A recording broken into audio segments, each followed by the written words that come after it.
Hey everybody, today we are going to be talking about dehydrating cranberries. It is fall. Cranberries are in season. 2 years ago I did a video and I had a bunch of cranberries. I did 6 different things. I'll link that one if you want to review it. This is something that I did not do in that video. From the beginning, I have goals of dehydrating every cranberry that we got. We went to a cranberry festival, bought a total of 60 pounds of cranberries, 20 of which we dehydrated. 40 we sent to be freeze dried. I know someone who has a freeze dryer, and so we kind of are experimenting with some different things like that. But so far, this is 20 pounds of cranberries. These are gallon jars, completely full, and then of course a quart. And I'm not going to leave them like this. I'm actually going to powder them. Let's go through the process of how I did this, and I will show you every step. And then after that, we'll go ahead and do the finishing touch, which I will show you, and then how I'm going to preserve them once they're in their final state. The first thing I made sure to do when starting this project is to give myself plenty of space. There are lots of cranberries to go through, and I didn't want to slow myself down because I was working with a small space and small tools. I mean, my kitchen's super small, so that's relative, but you know what I mean. I got my biggest baking sheet out and spread a good amount of berries on there. Next, I needed to sort through them. There are lots of berries in these cranberries that are almost a little bruised, starting to turn, maybe are completely shriveled up already. This is a really important step to make sure that all the berries are in good shape for eating. The color of the berries is also fine. If you're like me, I was wondering that why are some of these berries white when I bought them, but the gal said that they were like this last year too.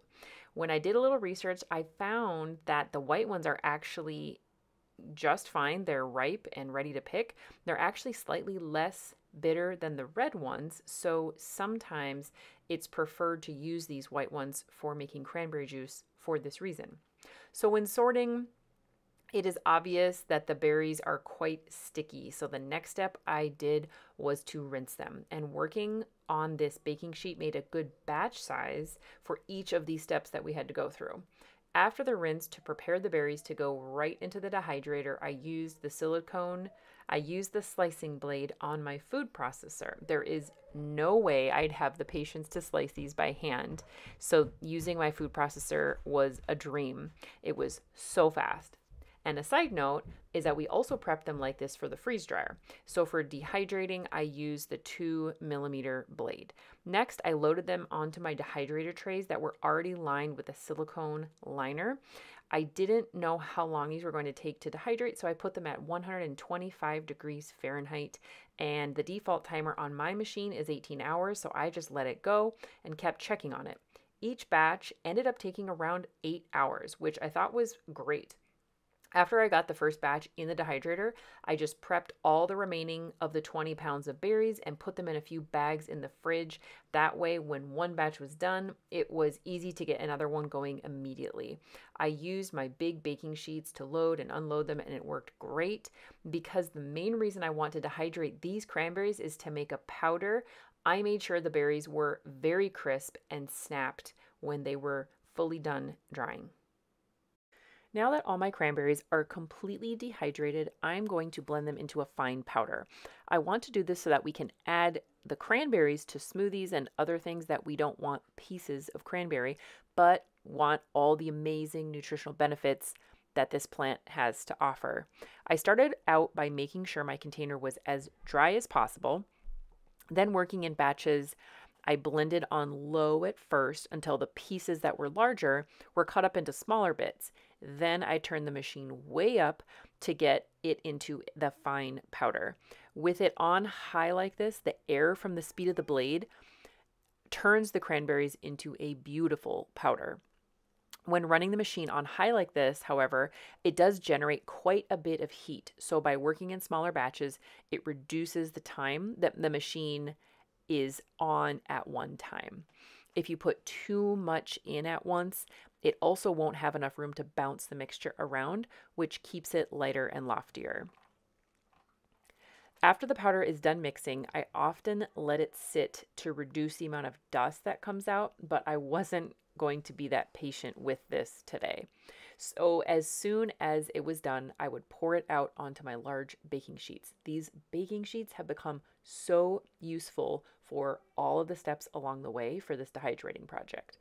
When I was about halfway through the powdering process, I actually let the machine rest in our back porch to cool so that the metal wouldn't be so hot. I let it sit for maybe 10 or 15 minutes, and then I went ahead and powdered the rest of the cranberries.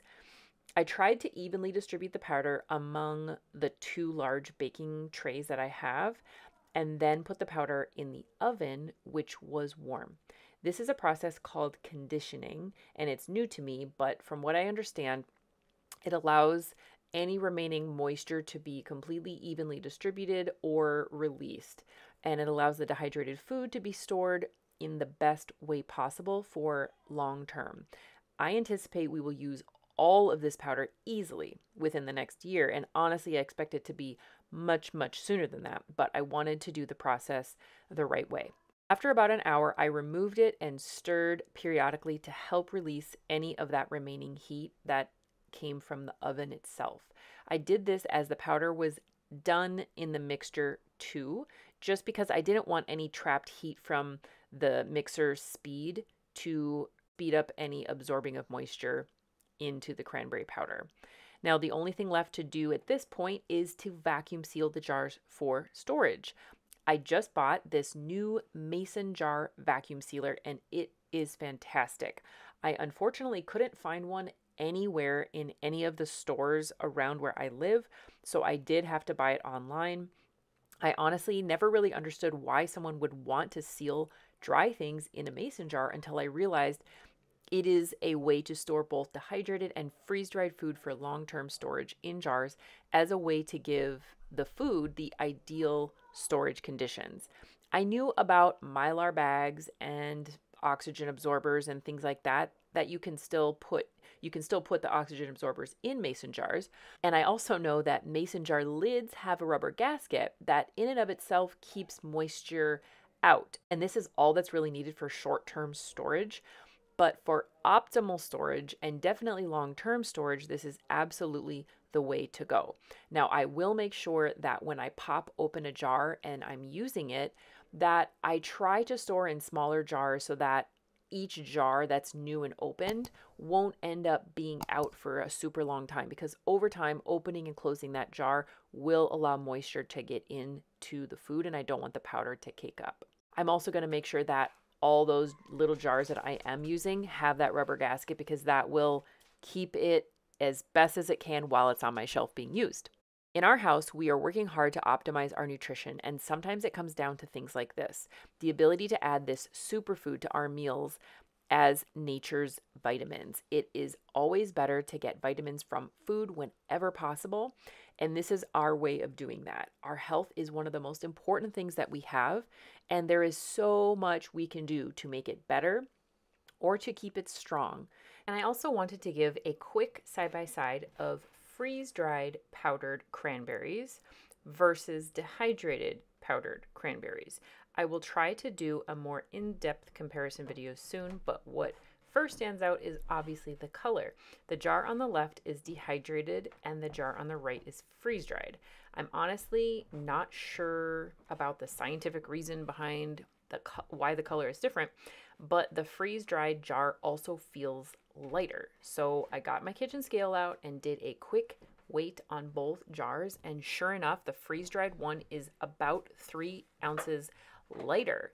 The jars do have approximately the same volume of powder. I find this so interesting.